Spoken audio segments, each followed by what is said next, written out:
Bonjour à tous et bienvenue dans ce nouveau CVD.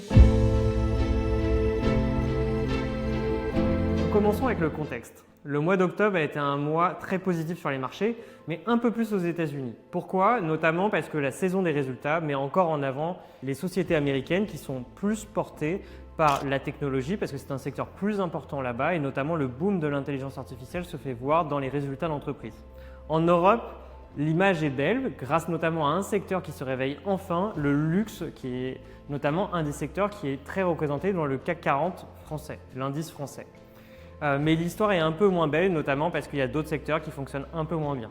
Si on reprend un peu de hauteur depuis le début de l'année, c'est vrai que sur le sujet des droits de douane, ça a été un des principaux éléments et perturbateurs sur les marchés. On voit qu'aujourd'hui, on a des discussions, même si la situation n'est pas totalement arrêtée et qu'il peut y avoir d'autres mouvements. On voit qu'aujourd'hui, il y a des discussions notamment entre la Chine et les États-Unis pour calmer ce sujet. On continue avec la vision.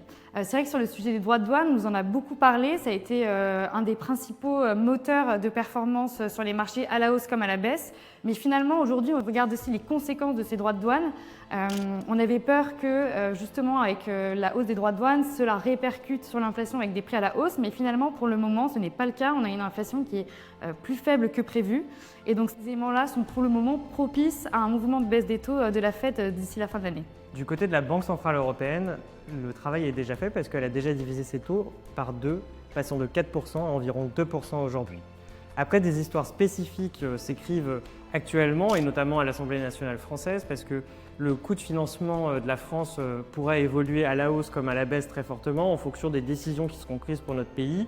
Les investisseurs scrutent très fortement ces décisions parce que notamment des agences de notation comme Moody's ont récemment accentué la perspective négative donnée à notre pays, et cela aura des conséquences qu'on détaillera dans les décisions qu'on va vous donner juste après. Enfin, nos décisions. Donc sur la partie action, c'est vrai qu'on a autant d'éléments qui nous laissent positifs que négatifs sur les marchés actions.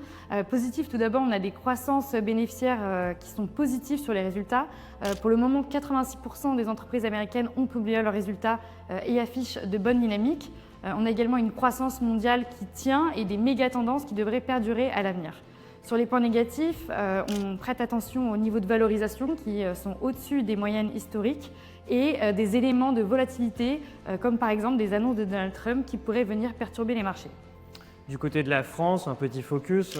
Ce qu'on considère, c'est qu'il faut rappeler qu'un portefeuille international, normalement, a très peu de valeur française, et donc on conseille à tous nos clients d'avoir une approche diversifiée et, quitte à aller vers la France, aller vers des acteurs internationaux qui ont une dépendance à l'État français en termes de chiffre d'affaires qui est faible.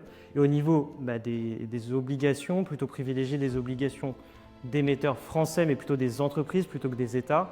Là, on pourra retrouver encore de la valeur, notamment sur les meilleurs émetteurs, ce qu'on appelle investment grade, dans un contexte où les valorisations aussi sur ce segment sont aussi assez chères. Nous étions ravis de vous retrouver. On se retrouve pour le prochain CVD le mois prochain.